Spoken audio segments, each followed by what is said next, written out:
Bonjour. La famille a subi de nombreux changements ces 30 dernières années. De nombreux sociologues s'interrogent sur sa fonction intégratrice. Nous verrons que même si la famille est en crise, elle continue néanmoins d'assurer sa fonction de cohésion sociale. La montée de l'individualisme peut expliquer par exemple une partie de l'augmentation du nombre de divorces, chaque conjoint étant libre de rompre l'engagement qu'il avait pris. On remarque par exemple qu'en 2010, selon l'INSEE, le nombre de divorces pour 1000 couples mariés s'élevait à 10,89 divorces pour 1000 en France métropolitaine.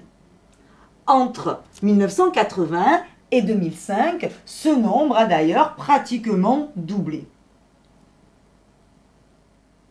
Cette montée de l'individualisme qui donne plus de liberté à l'individu a transformé profondément les contours de la famille traditionnelle.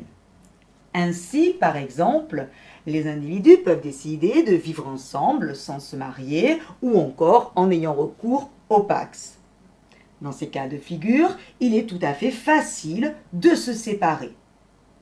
Ces transformations expliquent également l'augmentation du nombre de naissances hors mariage. Cette liberté explique également l'augmentation du nombre de familles recomposées ou encore l'augmentation par choix du célibat.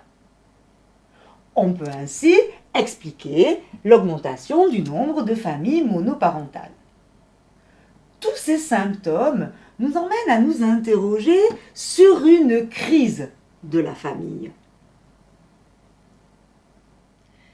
Ces transformations des formes familiales entraînent souvent une perte de repères, notamment chez l'enfant, parmi lesquels on peut citer par exemple une socialisation primaire, c'est-à-dire une transmission des normes et des valeurs durant l'enfance rendue plus difficile.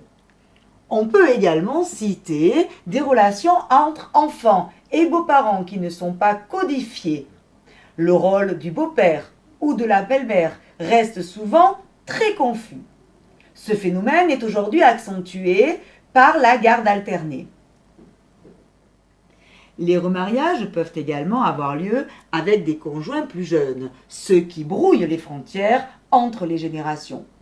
Dans le cas de familles monoparentales, l'absence d'autorité masculine se fait souvent sentir. Ces mêmes familles monoparentales sont d'ailleurs souvent soumises à des difficultés financières.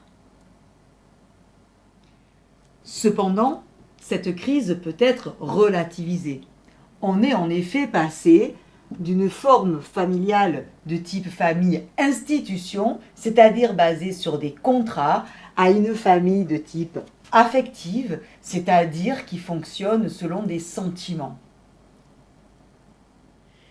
Cette famille affective constitue toujours un refuge pour les enfants. Beaucoup de jeunes aujourd'hui en difficulté financière retournent chez leurs parents.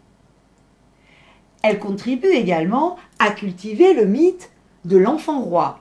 Les relations entre parents et enfants restent très affectives, même dans le cas d'une union libre ou encore d'une famille recomposée.